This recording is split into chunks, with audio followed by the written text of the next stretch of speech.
lo que está pasando en la Corte Suprema. La suspensión de la ministra Ángela Vivanco, que se haya abierto también este cuaderno, la acusación constitucional en contra de la ministra Vivanco, pero también de Jean-Pierre Matus, que lo hemos hablado varias veces y que ya se había anunciado, que mintió derechamente respecto a la comunicación que tenía con Hermosilla.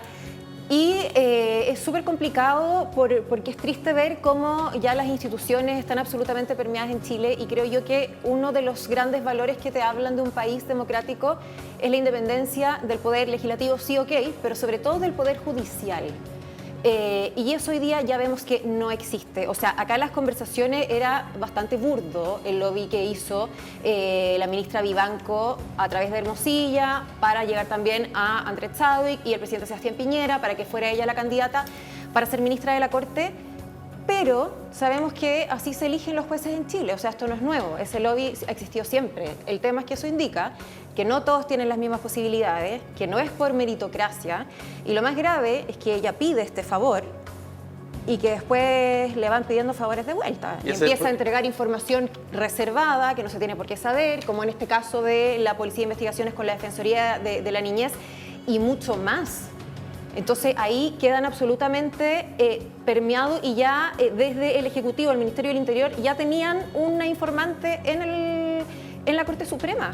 Sí, lo que pasa es que llama la atención algunos comentarios que dicen, oye, sí, siempre ha sido así, siempre ha funcionado igual, siempre fue por lobby, por pituto, por recomendación. Es la tesis de Juan Pablo Hermosilla. Claro, pero tratar de minimizar la responsabilidad. Claro, pero que haya funcionado así no significa que estuviera bien, estaba mal y siempre estuvo mal y no se enfrentó hasta que las pruebas surgieron a partir de un famoso caso audio, porque si no estaríamos las mismas y nada estaría cambiando. Si me permite, acá hay varios puntos. Lo primero es que no es casual que de los 3 ministros que eventualmente pueden ser acusados constitucionalmente, 2, Vivanco y Matus, fueron abogados integrantes. ¿Por qué lo digo? Pues se agregó Muñoz, porque ¿no? Sergio Muñoz hizo carrera en el Poder Judicial. Claro. Vivanco y Matus no vienen de ahí, particularmente Vivanco, que viene del mundo político. Recordemos que ella fue presidenta del Partido Unión de Centro Progresista, que era el partido de Francisco Javier Errázuriz. Después ella militó en Renovación Nacional. Por lo tanto, ella viene de un mundo político donde funcionan las cosas distintas. Efectivamente, se hace lobby porque somos pocos y porque así funciona el tema para que tú puedas integrar, por ejemplo, una quina y después finalmente el presidente tire tu nombre al Senado para ser ministro o ministra de la Corte Suprema. Sí. El problema está en exactamente lo que dijo la Claudia.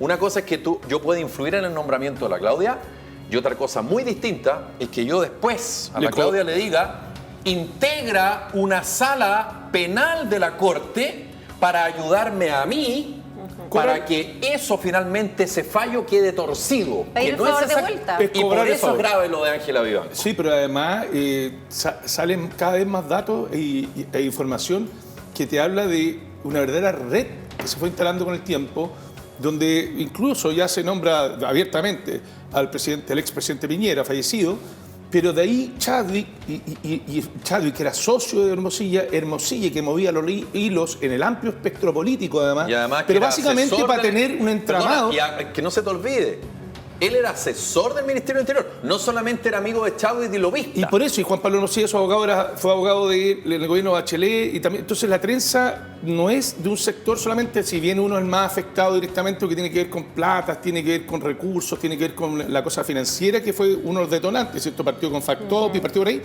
y hoy día tiene una arista más marcadamente política.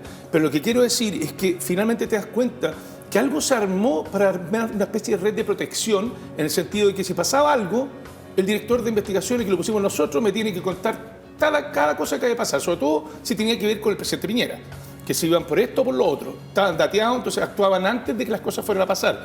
Segundo, lo que decís tú, ponemos un juez, nosotros lo recomendamos, movemos todos los hilos, la influencia para poner algo. Lo que dijo la Claudia es clave, pusieron una no informante. Ya, pues eso se llama red de protección. Eso es muy mafia. Es muy de cosa nostra. Es corrupción. Y eso en Italia pasó eso también. Es corrupción. O estáis con nosotros o te ponen una bomba. Claro. A los jueces, y en la época de la mafia, cuando la mafia ya no podía comprar porque decidieron actuar contra ellos, los costos que tuvieron en policía, en jueces, fue altísimo, en fiscales, altísimo, porque en el fondo ya no eran comprables. Entonces no me sirves. Claro, porque acá no hemos llegado a ese nivel y espero que nunca así sea, pero el tema es que efectivamente hay mucha manzana podrida y hay que encontrarlo a todos y hay que aplicar el término caiga quien caiga finalmente. Esa es una gran pregunta, porque ahora, dos cosas increíbles, porque estas cosas pasan en Chile. Mañana, 10 de septiembre, se tenía que votar a 3 ministros que salen, o que en rigor ya salieron, y que el gobierno del presidente Boric ya había propuesto al Senado. 3 nombres. Hay que chequearlo. Y no solo hay que chequearlo, todos vienen de carrera judicial. 2 ministros de la Corte de Apelaciones de Santiago y uno, si no me equivoco, ministro de la Corte de Apelaciones de Puerto Montt.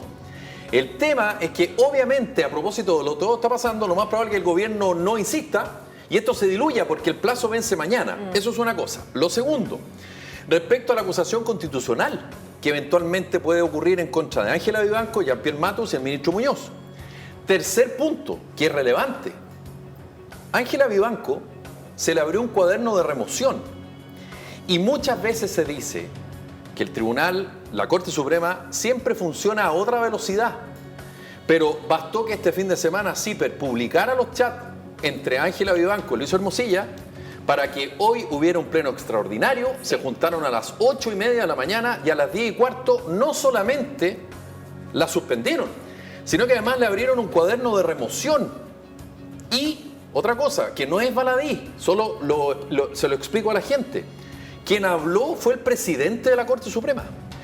Y la pregunta es, ¿la Corte Suprema va a encapsular a estas manzanas podridas? ¿O el Pleno de Ministros de la Corte Suprema va a hacer una autocrítica respecto a el nombramiento de los jueces en Chile? Algo que se está cuestionando hace mucho rato, que se intentó arreglar en el primer proceso constitucional, en el segundo proceso constitucional, y si no me equivoco hay 3 proyectos ya en el Congreso, uno de ellos el último de este gobierno, justamente para cambiar la manera en que se nombran los ministros de la Corte Suprema. Esto que está pasando con Ángela Vivanco es de una gravedad impresionante. Y para echarle pelito a la sopa, yo quiero agregar además la forma y el lenguaje que se ocupaba para referirse a autoridades, porque del propio Piñera, que ya habíamos leído, ¿te acuerdas la semana pasada, que también lo trataban de inepto y todo? ¿Te acuerdas, no? Del propio Hermosilla le pegaba todo. El hombre se quería, yo creo, un iluminado, porque además ahora, en los diálogos que tenía con Vivanco, la ministra cuestionada, dice en el fondo que respecto a la frase "es nuestro gobierno", se referían al gobierno de Piñera, nuestro gobierno, se sentían parte de él, pero después con respecto a la idea que tenía el gobierno de Gabriel Boric de evaluar el desempeño de los jueces, a lo que se oponía Ángela Vivanco. Obvio. Y entonces ahí la declaración de ella a Hermosilla le dice: los encuentro patéticos. Y además, Hermosilla responde: y peligrosos, porque hoy tienen el poder. No, y como entonces hay una cosa ahí como de viejo, tan... Como calma, como pelaban al ministro Larraín también, una cosa como de superioridad. Que era ministro de Justicia en esa época. Sí, y bien vergonzoso. O sea, imagínate que Vivanco incluso le escribió para hacer lobby para que la eligieran como las 100 mujeres más influyentes, que fue un ranking que hizo el diario El Mercurio. Hasta para eso. Sí, el lenguaje. Mira, hablaban de que Hermosilla sostenía que este gobierno, el de Boric, se hacen autogoles todo el tiempo. ¿Y qué contestó Vivanco? Dijo: sí, además son desleales, ignorantes, ni comprensión lectora tienen. Entonces, hay gente que se cría a un nivel superior, protegidos, sí, intocables, y que hoy día finalmente está pasando lo que está pasando, y que a buena hora que sea. Yo prefiero tarde. En las audiencias, en las comisiones respectivas o en la sala del Senado, para que, por ejemplo, Claudia Salas, el presidente de la República, Juan Carlos Valdivia, la propone como ministra de la Corte. Y ella va y se presenta, y los senadores la conocen, le preguntan, tienen todo el derecho a preguntar lo que quieran. El problema está en estas conversaciones en paralelo. Ella habla de Felipe Kast y le dice a Hermosilla, molesta: oye, Felipe Kast me dijo, senador y presidente de Opel, si no me equivoco en esa época, Felipe Kast me dice que a él nunca nadie le ha preguntado nada. Habla de Víctor Pérez, que fue después ministro del Interior del presidente Piñera, que en esa época era senador de la UDI. Habla de, ¿cómo se llama?, de Quintana, actual presidente del PPD. O sea, acá la cuestión es a destajo. Y eso no puede ser. Es que eso abre la figura clásica del tráfico de influencia. De hecho, hoy día... Es decir, voy a llamar, tengo un amigo, yo lo arreglo esto. Hoy día se iba a revisar un recurso que presentó la defensa de Macaya Padre, sabemos está condenado por abuso sexual infantil, para pedir la nulidad de la causa, si va a haber en la Suprema. No se hizo justamente por esta sesión extraordinaria, se suspendió por lo que pasó todo con la ministra Vivanco, se suspendió todo. Sí. Pero en caso de que se la acogieran, ¿qué va a pensar uno? ¿Quién hizo el lobby ahí? ¿Qué jueces estaban ahí? Perdón, ¿qué pasó con Tonka?